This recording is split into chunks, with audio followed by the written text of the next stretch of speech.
अभी महाराष्ट्र राज्य के उप मुख्यमंत्री माननीय देवेंद्र जी फडणवीस साहब अपना उद्बोधन इस धर्म सभा को करेंगे। माननीय उप मुख्यमंत्री देवेंद्र जी। अखिल भारतीय हिंदू गोर बंजारा व लबाना नायकडा समाज कुंभ मेळान उपस्थित संत महंत आणि मार से गोर भाई याड़ी बहन सेन जय सेवालाल, सेवालाल महाराज की जय। ई कुंभ मेळा ऐतिहासिक छ, बंजारा समाजेर स्वाभिमान जगावळो छ। ए समाजेम संत श्रेष्ठ सेवालाल महाराज जन्मेन आयो। स्वाभिमाने ती जगेरो शिकागो। ब्रिटिश आणि निजाम सरकारे ती लढो। आपणो धर्म केरी ऊपर अन्याय करवेळो छे, परंतु कोई अन्याय करो तो ओन छोड़े वाळू छे। ई शिकवण सेवालाल महाराज आपणेन देगोच।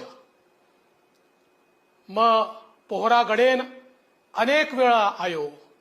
रामराव बापून भेटो आणि वोर विचार सांभळन लीधो। ई समाज संपूर्ण भारतेम छ। एकच बोली भाषा आणि वेशभूषा ए समाजम छ। ए देशेर संस्कृती टिकायेम बंजारा समाजेर मोठो वाटो छो। पोहरा गडेम मोठो नंगारा भवन उभे रेरो छो। वोन हमार सरकार मदद की दो। दिल्ली में लखीशा बंजारा स्मारक वेणो ई मार इच्छा छो। वोर सारू म आदरणीय प्रधानमंत्री श्री मोदी साहेबे कन नक्की पाठपुरावा अवसर की आप सभी को बधाई। वैसे तो मैं स्वयं वहां पर आना चाहता था, किंतु माननीय मुख्यमंत्री जी और मैं विमान में बैठकर निकले और आधे रास्ते में विमान में कुछ खराबी आई तो हमको एयरपोर्ट वापस लौटना पड़ा। इसलिए मैं अभी वर्चुअल माध्यम से आपके बीच उपस्थित हूं और आप सभी को नमन करता हूं। कुंभ का पर्व बंजारा भाई के जागृति का पर्व है। उठो भाइयों, अपने धर्म, समाज और संस्कृति की रक्षा करो। कुंभ के आयोजन का यही महत्व है। वास्तव में कुंभ हमारी सभ्यता का संगम है। यह आत्म जागृति का प्रतीक है। यह मानवता का अनंत प्रवाह है। यह प्रकृति और मानवता का संगम और ऊर्जा का स्रोत है। भारत धर्म प्रधान देश है और यह एक बड़ा कारण है कि हमारी संस्कृति सदियों से इस मजबूत डोर में बंदी होने के कारण अक्षुण्ण रही। यह कहना भी अतिशयोक्ति नहीं होगी कि संपूर्ण विश्व में भारत ही ऐसा देश है जहां आपको हर कदम पर आस्था और धर्म के विभिन्न स्वरूपों के दर्शन आसानी से हो जाएंगे। पूज्य धोंडीराम महाराज बाबाजी के स्मृति में आयोजित यह कुंभ हमारी सांस्कृतिक बांध को दृढ़ करने का अवसर है। जिन्होंने अपना संपूर्ण जीवन गौ सेवा और जनसेवा में लगाया, ऐसे पुण्य बाबा जी का संदेश है कि हम उन्हीं के दिए हुए मार्ग को अपनाएं। हमारा धर्म, हमारा समाज और हमारे देश, इसकी उन्नति के लिए हम सभी कार्य करें। बंजारा समाज अपने आप में एक समृद्ध संस्कृति और जीवन शैली समेटे हुए है। मोहनजोदाड़ो, मवाना नगरी, सप्त सिंधु के नायक, महान हिंदू धर्म रक्षक, जिनका हजारों वर्षों का इतिहास है, ऐसी परंपराओं का एवं संस्कृति का पालन करने वाले हिंदू गोर बंजारा व लबाना नायकड़ा समाज आज एक प्रकार से हमारे गौरव है। भारतीय संस्कृति के सच्चे वाहक यह समुदाय व्यापार के लिए एक स्थान से दूसरे स्थान पर जाकर पारंपरिक कला, संस्कृति, व्यंजन और ज्ञान का प्रसार करते आया है। हमारे देश का अभिसरण सदियों से जिन्होंने जारी रखा वह हमारा बंजारा समाज है, जिनका संबंध रामायण काल से भी जुड़ा हुआ है। भारत में आज प्रमुख राजमार्ग पुराने लमाण मार्ग है। कुछ ऐतिहासिक ग्रंथों में इन लमाण मार्गों का उल्लेख भी हमको देखने को मिलता है। पूरे भारत में हमारे समाज ने तालाब, कुएं और सराय बनवाए जो आज भी उपयोग में आते हैं। इतिहास कैसे बाबा लखी शाह बंजारा जी के योगदान को भुला सकता है। वही बाबा लखी शाह बंजारा के बाद उनके पुत्र भाई हेमा, भाई नघैया, भाई हरिया, उनकी बेटी बीबी सीतो, इन सब ने गुरु नानक देव जी से लेकर तो 10वें सिख गुरु गोविंद सिंह जी के साथ सहयोग किया था। जिस समय मुगलों का आक्रमण हो रहा था, ऐसे समय बाबा लखी शाह बंजारा जी ने जिस प्रकार से हमारे सिखों के गुरुओं की सेवा की, मदद की और उनके साथ मिलकर लड़ाई की, इसी के कारण आज हमारा धर्म यहाँ पर जीवित है। इतना ही नहीं तो सिखों के गुरु जिनकी दिल्ली में हत्या कर दी गई, ऐसे गुरु तेग बहादुर जी, इनको जब एक प्रकार से भरे चौक में फांसी पर लटकाया गया तो उनका देह वापस मिले, इसलिए लखी शाह बंजारा जी ने मुगलों के साथ युद्ध छेड़ा और उनका देह वापस लाकर और उसके ऊपर अंतिम संस्कार ये लखी शाह बंजारा जी ने किया।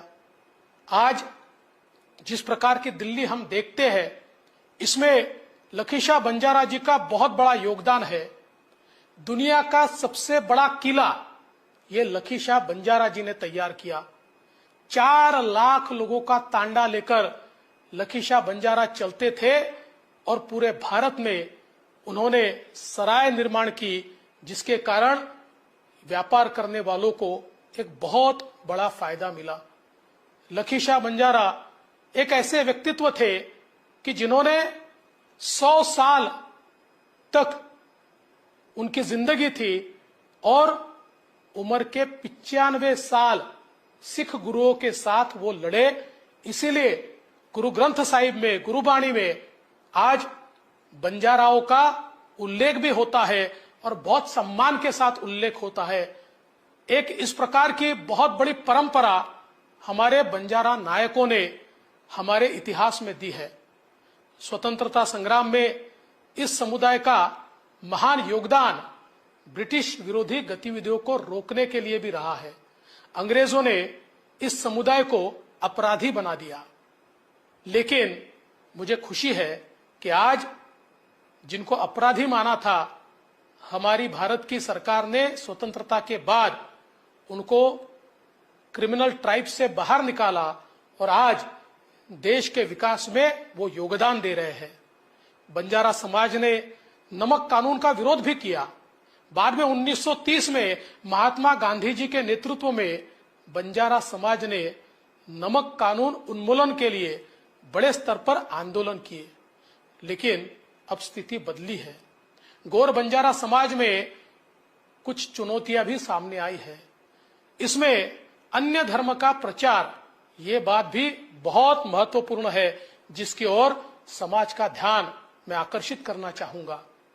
बंजारा समाज में एक कहावत है, करो मसलत न तो गफलते मां फसगत, चर्चा करो गाफिल रहोगे तो नुकसान होगा।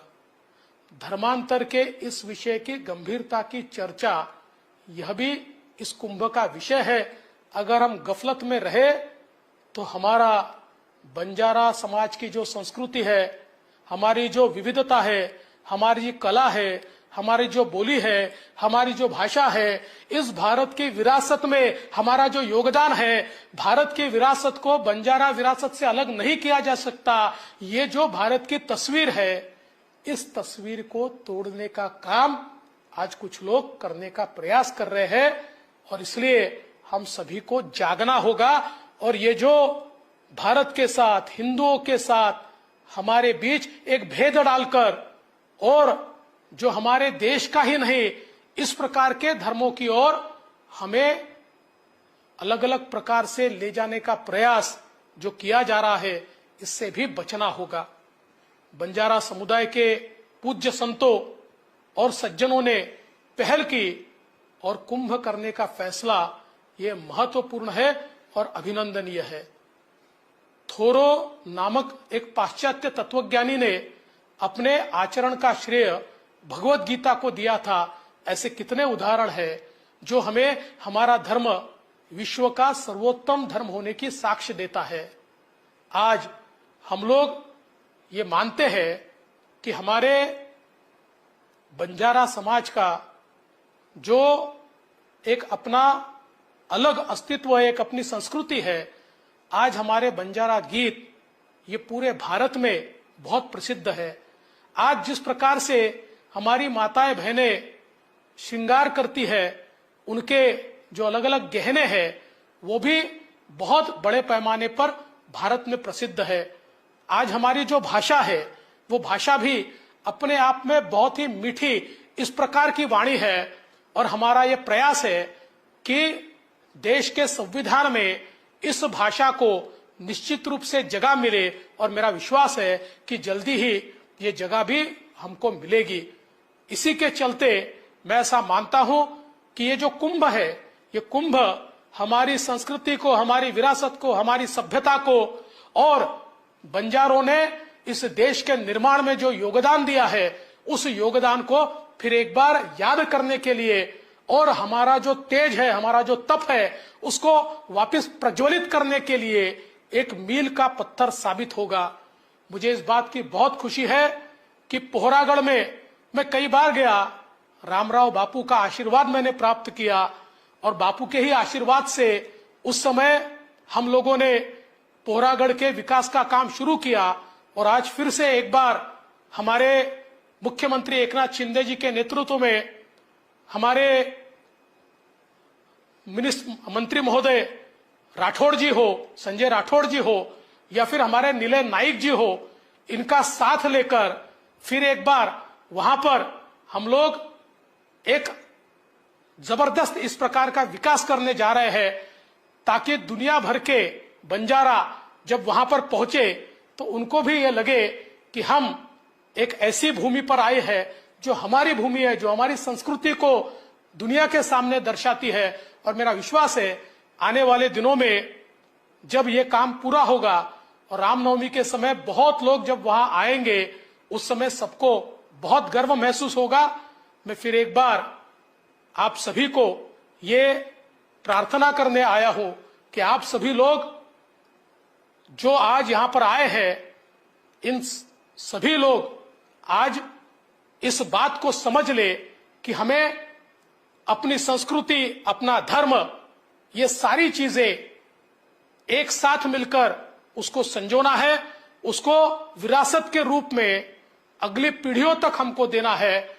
और इसी के चलते ये कुंभ निश्चित रूप से हम सभी को आशीर्वाद देगा, ऐसा मैं यहां पर विश्वास व्यक्त करता हूं। फिर एक बार सेवालाल महाराज के चरणों में मैं नतमस्तक होता हूं और अपने शब्दों को विराम देता हूं। जय हिंद, जय महाराष्ट्र, जय बंजारा, जय सेवालाल।